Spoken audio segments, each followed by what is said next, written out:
Hello. I want to thank everyone for attending our webinar. My name is Rick Vosberg, and today I'll be your host and moderator. Today, Wellforce and SKOUT have partnered to deliver this webinar, How Hackers Hack and How to Protect Your Business. We will begin in a few moments as soon as everyone is joined. If you could just hold on. While we're waiting, take notice of the Q&A button at the bottom of your Zoom screen. There you'll be able to submit questions to the panelists, and those will be answered later in the webinar. Also stay tuned until the end to hear about special offers from Wellforce.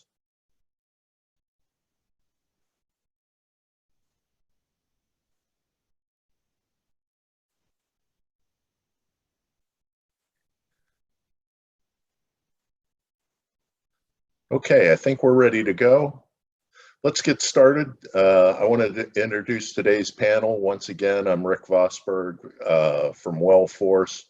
I'm going to let Scott introduce himself, and then John and will be able to introduce himself, and we can go from there. Scott?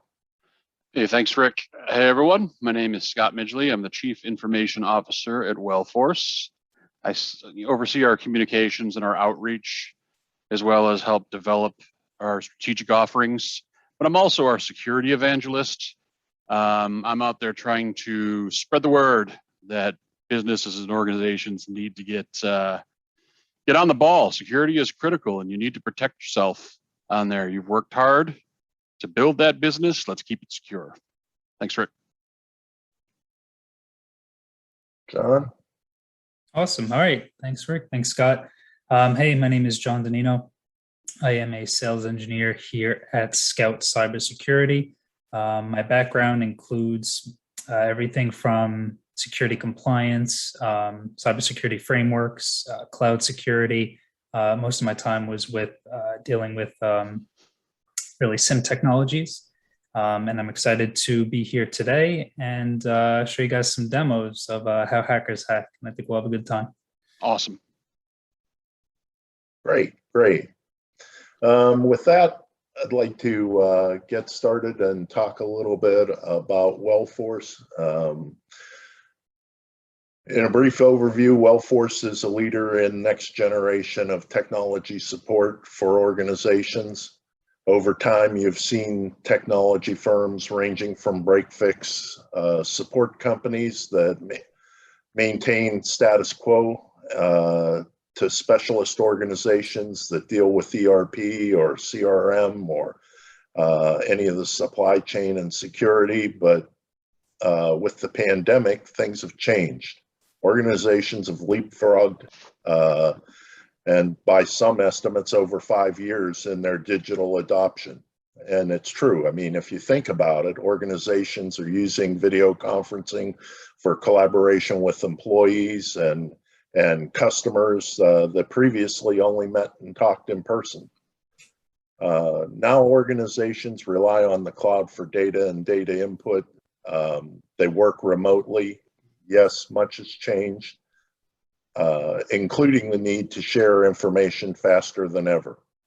Because more is digital, in the last 3 years, more data has been created and saved than in the entire previous history of the world.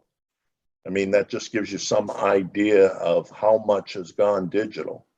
We believe organizations need knowledge about technology and advisors who can take the time to understand your organization, its process, its goals, objectives, technology advancements, and what operations have creatively succeeded in achieving strategically innovative improvements with their organization.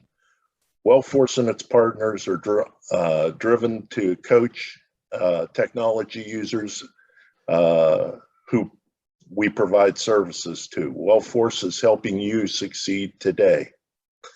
With that, I'm going to let John talk a little bit about SKOUT and how it helps our partners.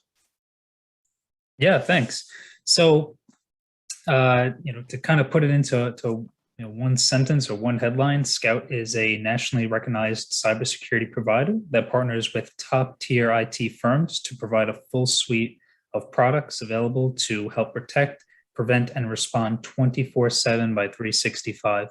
And we do all this through our what we call XDR, or Extended Detection and Response Suite, which includes everything from log security monitoring, network security monitoring, O365 security monitoring, email protection, and endpoint protection. Great, great. Thanks, John. To get started, our first question, I would like to ask John to tell us a little bit about the cyber landscape. John, can you tell us a little bit about what you've seen at Scout since you've started?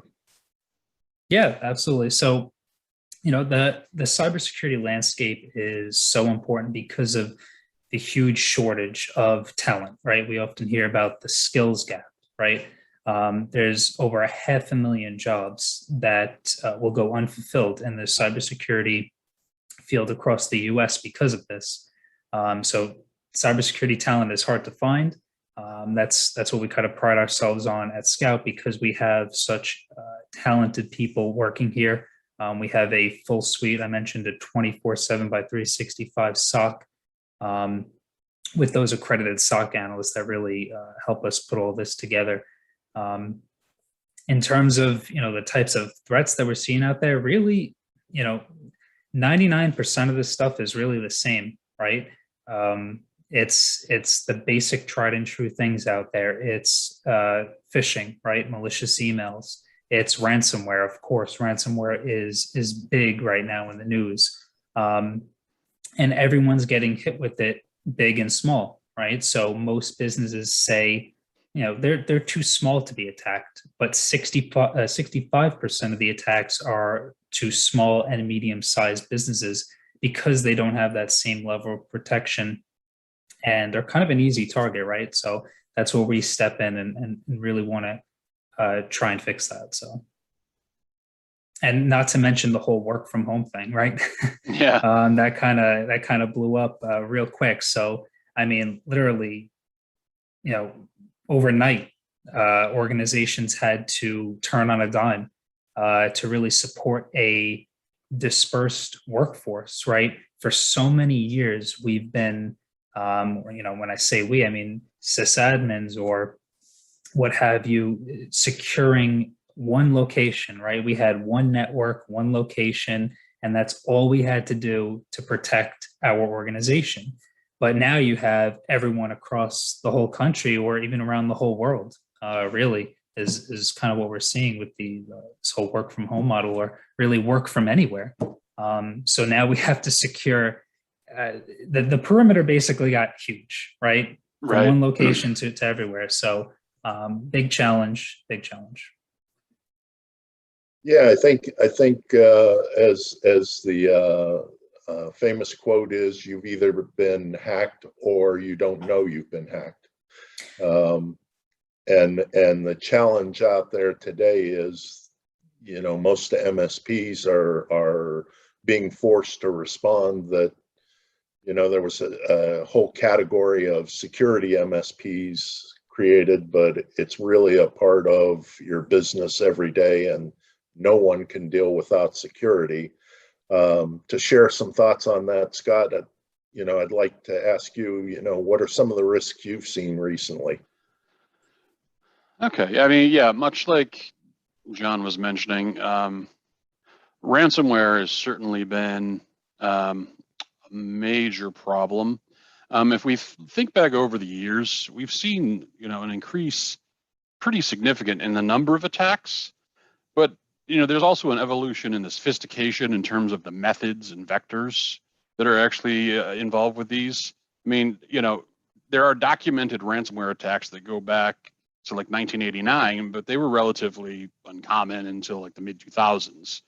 And then, attacks started to become more sophisticated, and they were tougher to, there was encryption algorithms like RSA and things like that made things tougher.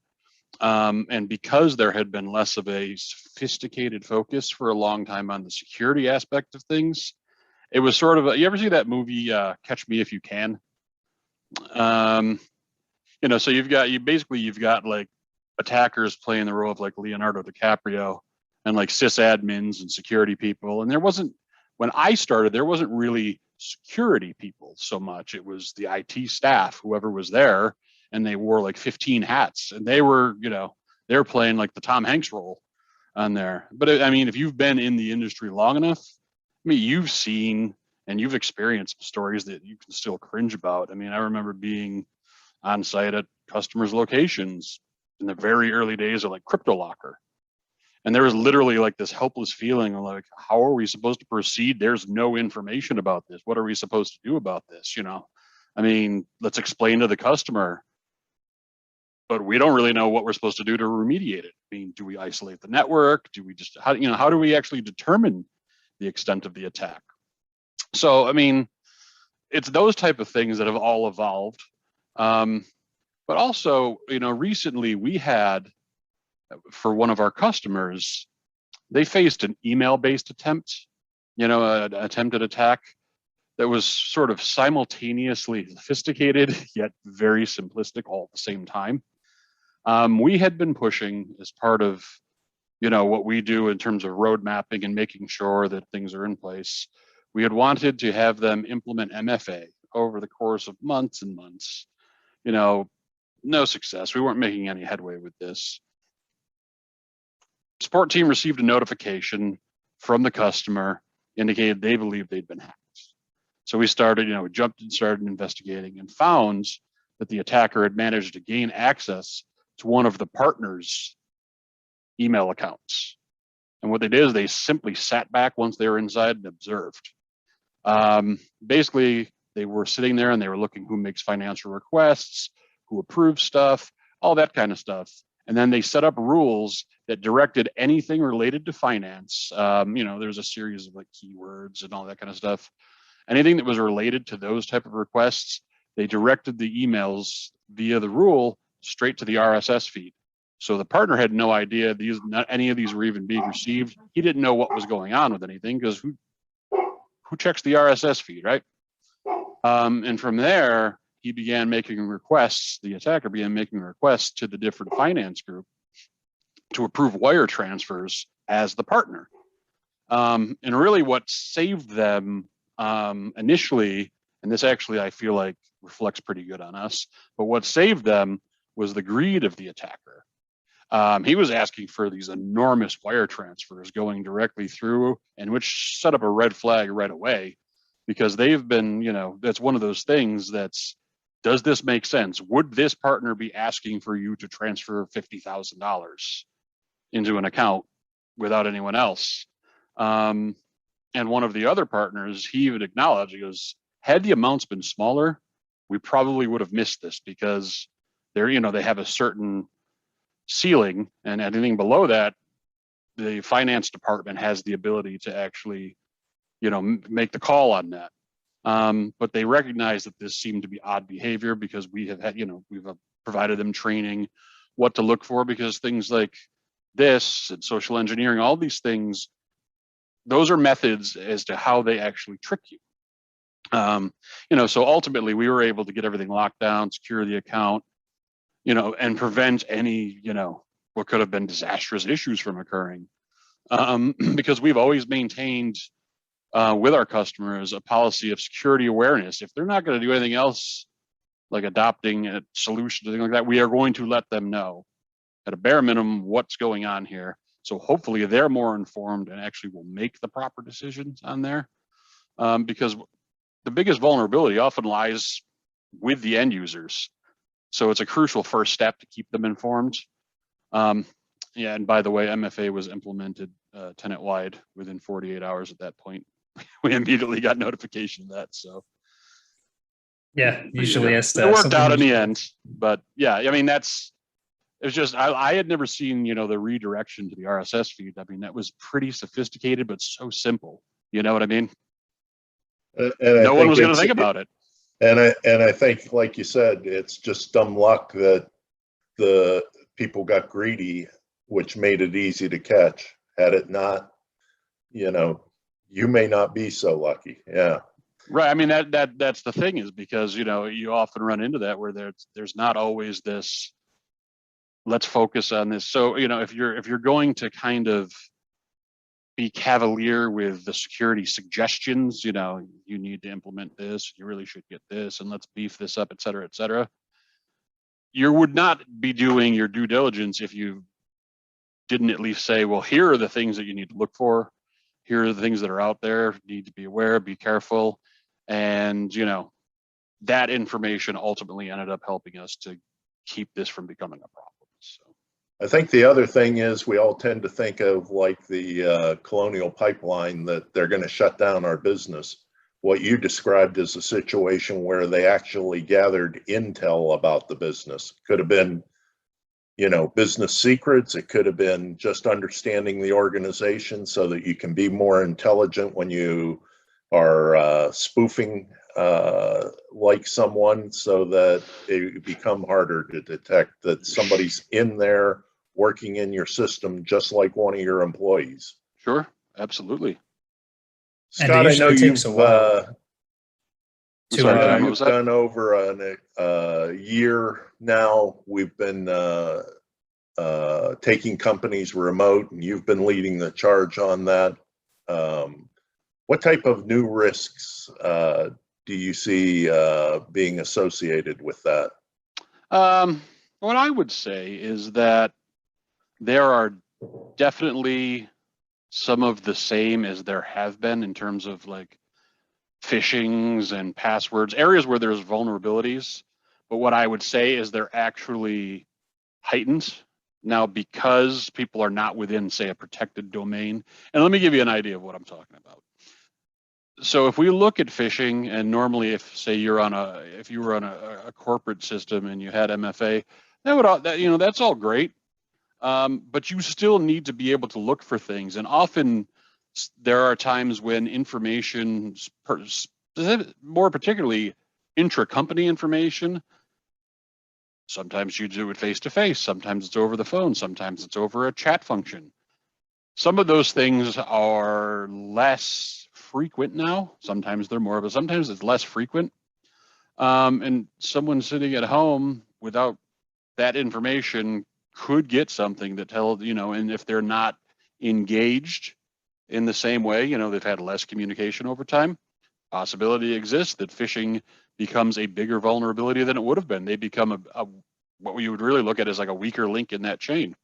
But there's another one too with passwords. Passwords are always an issue because even if your company uses VPNs and firewalls and cybersecurity software to help protect your remote network or even your network at the office, human error always comes into play when, you know, employees go about safeguarding their accounts.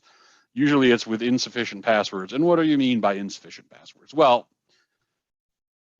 a lot of times people think that, well, what I can do is I can make a super complex password. It's going to make it harder to crack. It's also going to make it harder for you to remember the super complicated password too. And if you're working from home, you now don't have maybe what you access to your IT team that you used to have before. So you might be out of commission a little bit longer on there. So, I mean, it's really, you need to follow the guidance of your organization as an end user as to what they have policies, but they also have to make sure from the organization's perspective, they have to make sure that they have sensible policies. You don't necessarily need to be expiring passwords every 30 days because all that's going to do, that's going to bring into the idea that people want to simplify them. I mean, we've seen a lot of places. I was a network and assist admin for a long time.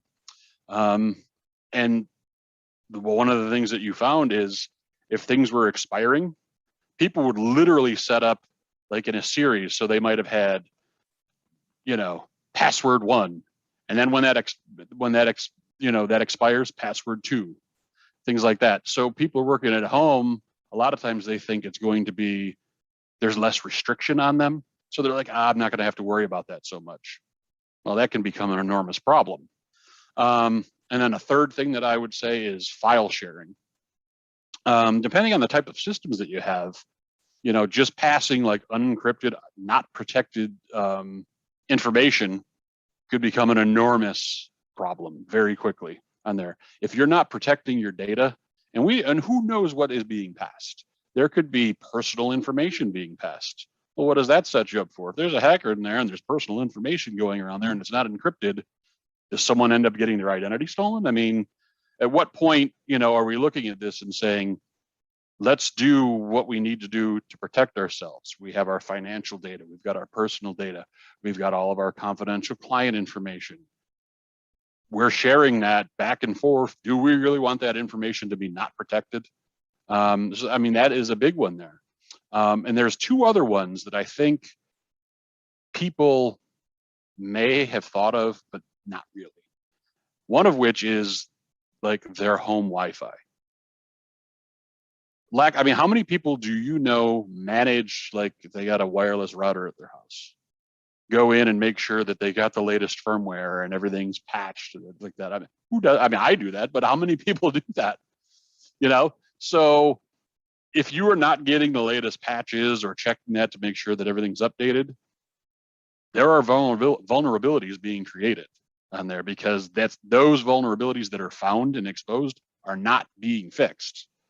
So that's something that's big. And also, I don't know of a lot of people at home who have their own firewall.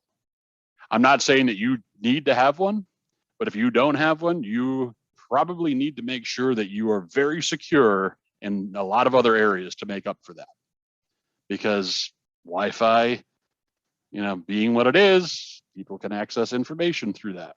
And the same thing applies to device security, phones, tablets, printers. A lot of places don't, organizations, they might give you your computer and they might even give you a phone. But let's say you've got your tablet, because we have a lot of things that are cloud-based now, things like Office 365, you're using all these things there. You can sign in on all these different devices. You've got a Wi-Fi or a Bluetooth printer. Well, those things can all be vulnerable. So there's a lot of things you have to do, and it's incumbent upon organizations to set up a structure. You can't expect employees to make the necessary changes if they don't even know what they are.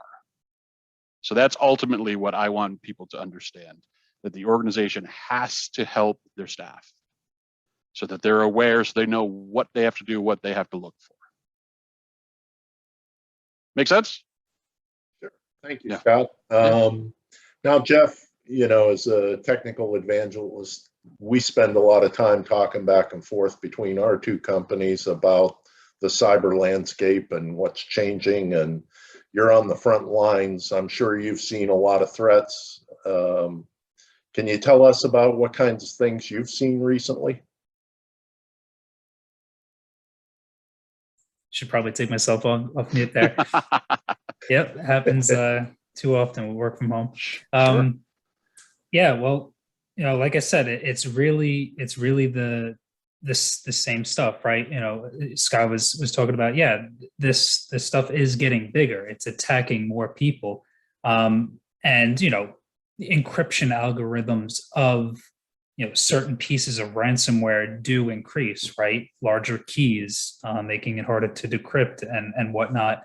But again, it's the same methods that we're seeing. It's, Scott also mentioned the weakest link are the users. So what do we see a lot? We see a lot of phishing emails. We see a lot of ransomware being sent or distributed via email because end users are the weakest link, right? You could have all the technology in the world, super fancy, but if someone just lets them through the front door, if an end user clicks an email and downloads something that they shouldn't, and you have no protection, right? You have no email protection, you have no endpoint protection in place.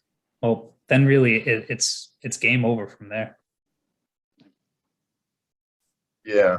And I think the important thing too you have to think about is it's not just about having email protection. I think the secret that everybody needs to be aware of is you have to have layers. You have to have things that tell you if somebody does make a mistake if everything doesn't go perfect on your side, you know, how will you catch somebody clicking on a link, or how will you find, and we constantly think about what can we do to identify when something has failed. What's the next layer of security that catches it? Right, rings of Right. security. Yep. Exactly. That's one of the things that we talk about. It's got is the concentric rings of security. Concentric So, rings. Yep. yep. So, let's talk about, run through this as an example. Sure. Email protection, right? Have that come through. That's your first layer of defense in many situations. Of course, you have the firewall, but let's stick with the whole work from home thing. So, email protection, right? Notifying you, scanning attachments. Is it spear phishing, right? We see a lot of CEO fraud, right? You get an email from the CEO, hey, I'm in a meeting right now. I need you to take care of this right now. But then if it gets through that, okay, your next layer is your endpoint protection, right? So having good next gen endpoint protection that's going to catch this stuff. And looking at your network, right? So if something does get through that, right? Something gets through somehow the endpoint protection, well, most ransomware, most malware is going to reach out to a command and control server, right? Because with ransomware, it needs to get that encryption key. So if you can see, if you could see with a network monitoring solution, that command and control communication to that malicious domain, that ransomware domain to get that key, well, there you go. There's another layer there. So. Exactly. Talking about ransomware and whatnot, John, can you show us what a ransomware attack might look like and what people are, what we hear hackers are trying to do? Yeah, absolutely. So really, I'm gonna start by going with phishing, and then we'll transition into kind of how that delivers into the malware, if that's okay with you. So. Sure. Let me go ahead and pull up. So let me kind of set the stage here. I'm going to have two machines. I'm going to be transitioning back and forth. One is going to be an attacker machine, and the other machine is going to be the victim. So awesome. Let's go ahead. Let's get this hack going. Let's do it.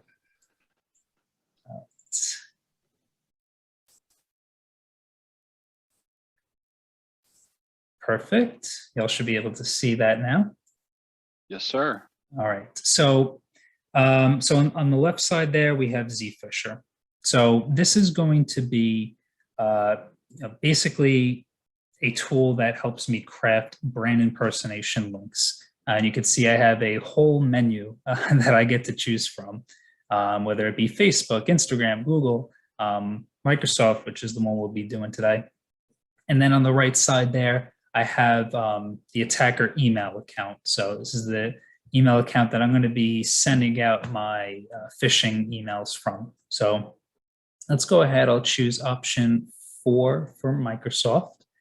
And now this is going to generate a link. If we just give this one moment. Perfect. That is my phishing link. So I'm going to take that, copy it, and I'm going to embed that hyperlink here on the email, paste that in, and I will send that off. Okay. Now I'm switching over to the victim machine. So you can see we have that email here, and there's no email protection in place here. So I'm going to go ahead and just click that link that I just generated, and you could see Microsoft sign-in page, what it looks like. So I'll go ahead and type in my credentials. And you can see it looks like a pretty convincing Microsoft sign-in page here. Really, the only thing that's giving it away is that URL at the top. It's definitely not a Microsoft domain, but this is kind of an obvious test. But sometimes attackers are gonna try and trick you. They're gonna go and they're gonna buy a domain that is Microsoft.com, but there's a small change to that particular domain. They'll switch the R and the O, for example, and that's going to slip by a lot of people, right? Maybe you would see this URL up at the top, but someone's buying Microsoft with 2 letters switched or an extra letter thrown in there, it's gonna slip past you. Yeah, I've seen the Mirko Soft one a million times, man. Yeah, it's kind of crazy. MIRCO, yep. Yep, all the time. So I'm going to go ahead and sign in here, and you can see it's spinning in the top left there. So if we switch back to the attacker machine, you could see, there we go. I have the credentials that we just typed in there. So now if I go ahead and pull up a real Microsoft sign-in page, I have the email that I just got. And now, of course, I have the password. So I'll go ahead and put that in there. That's fine. And there we go. We have access to the mailbox. Now, typically, an attacker is going to go in and set up an email forwarding rule. So that's what I'm going to do here. So go to rules, add a new rule. We'll name this something inconspicuous. We'll call it admin. And I'm going to set this up with if the subject includes certain keywords, right? So we'll look for anything that has to do with wire transfer, right? Because what cyber criminal doesn't want to steal money, right? Right. And then we'll go ahead and move that or forward that over to my attacker inbox. I could also choose to maybe delete this if I wanted to, if I didn't want it to reach their account, but I'm just going to do a forwarding rule here. That's good. And we'll hit save on that. So now if I go back to the victim email, they're going to get a legitimate wire transfer email for this example, right? So, okay, great. You can see, all right, they get their email as normal. They don't notice anything. But if I switch back over to the attacker machine, go ahead and refresh, there it is. So because I set up that forwarding rule, now I have every email that they have as well. So, just like you were talking about before, Scott,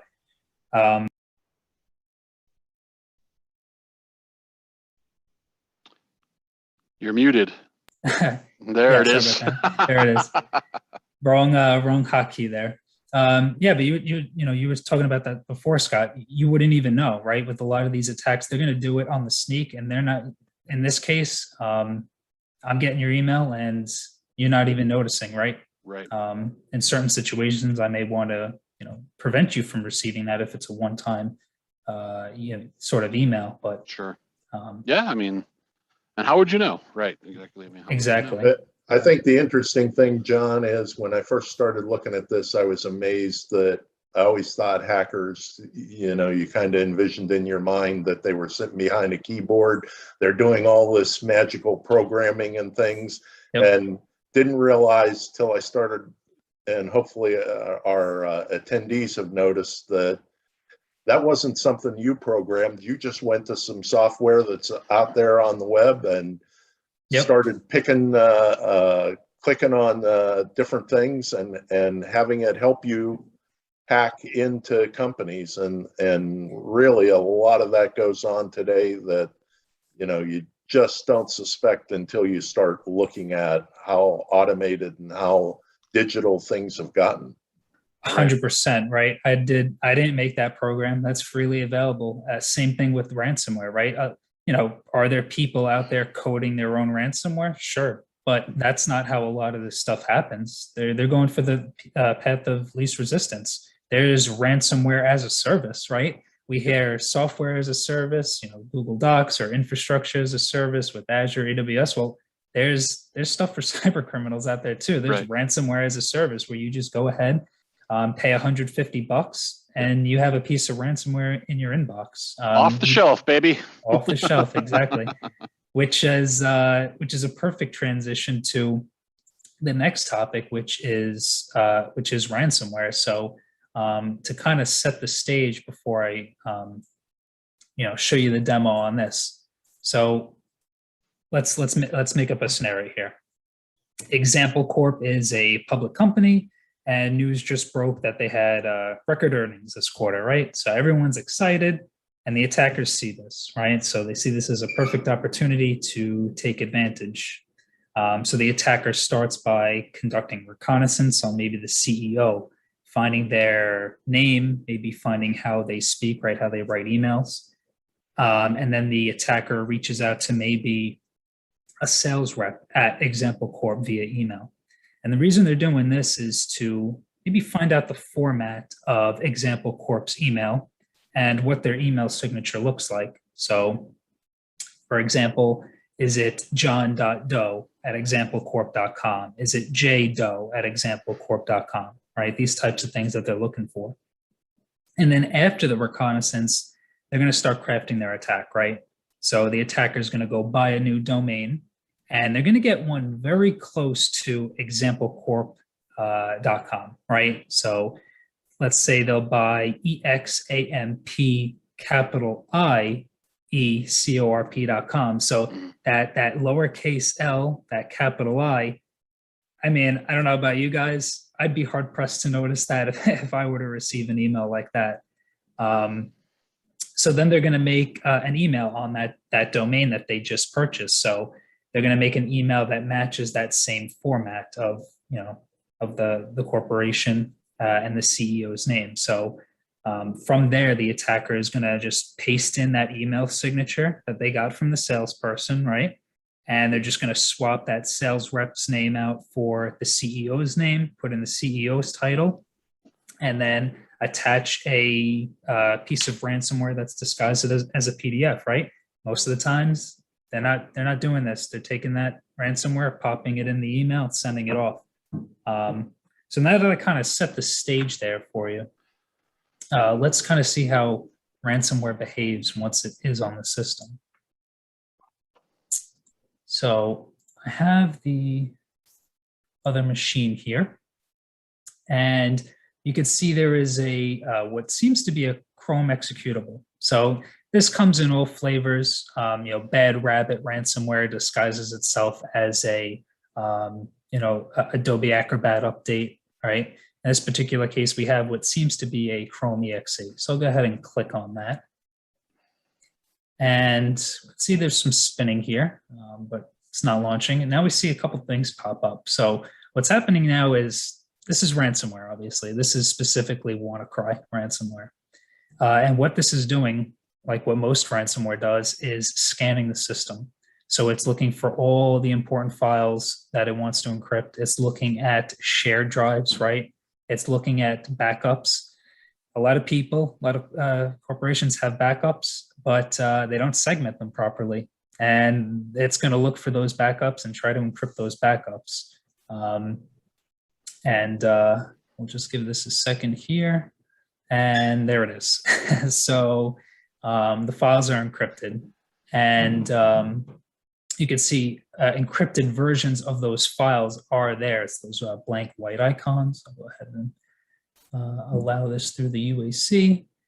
And in a moment, the original files, there it is. So on the left-hand side, you saw those files disappear. So those are the original files. So we had the encrypted versions, and then the ransomware deleted the original files as well. And now we have the famous decryptor tool here. So of course, this is where they're going to be asking for Bitcoin. Of course, because cryptocurrency is a little bit more difficult to track. I think what we're going to see is a shift to maybe some other types of crypto other than Bitcoin. And the reason for that is we're seeing that Bitcoin can kind of be traced back, although it's a little difficult. Things like Monero, cryptocurrency, is much harder to track. In fact, I think the Colonial Pipeline, they did wind up getting some of their money back. Yeah, there was a good chunk. Yeah. Yeah, so that might have been because it was paid. I think they had a choice of Monero or Bitcoin, and they did. As we know, they did pay it. And I think the reason they chose Bitcoin is because I think they knew there was a chance that they could, get that back with maybe some assistance from the federal government. We don't know. That wasn't confirmed. Right. But it was some speculation that was done. So, pretty crazy stuff. Oh, that was pretty awesome.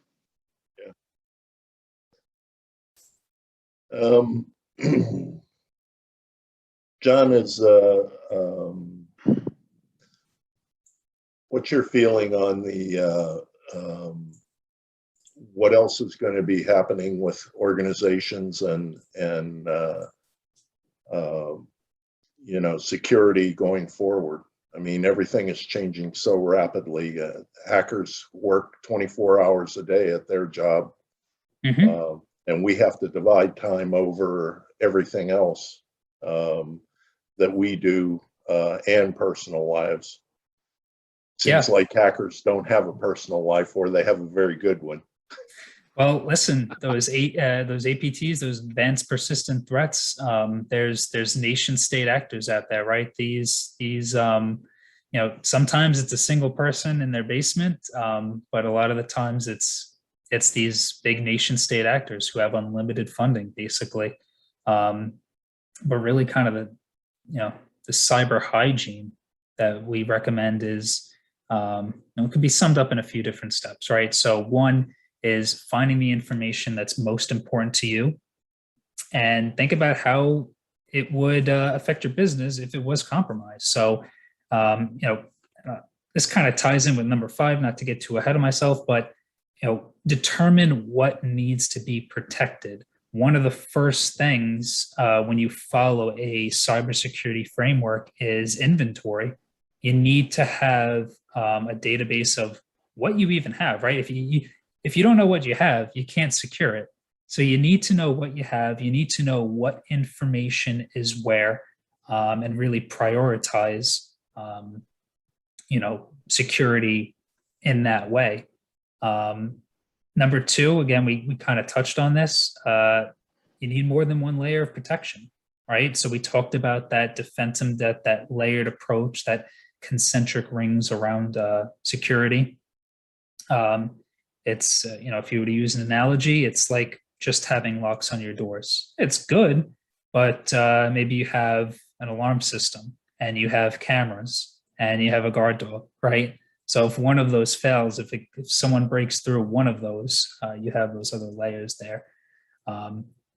Monitoring, right? So we also touched on this before. You got to know what's going on in your network, having some sort of network security monitoring in place to see this happening, right?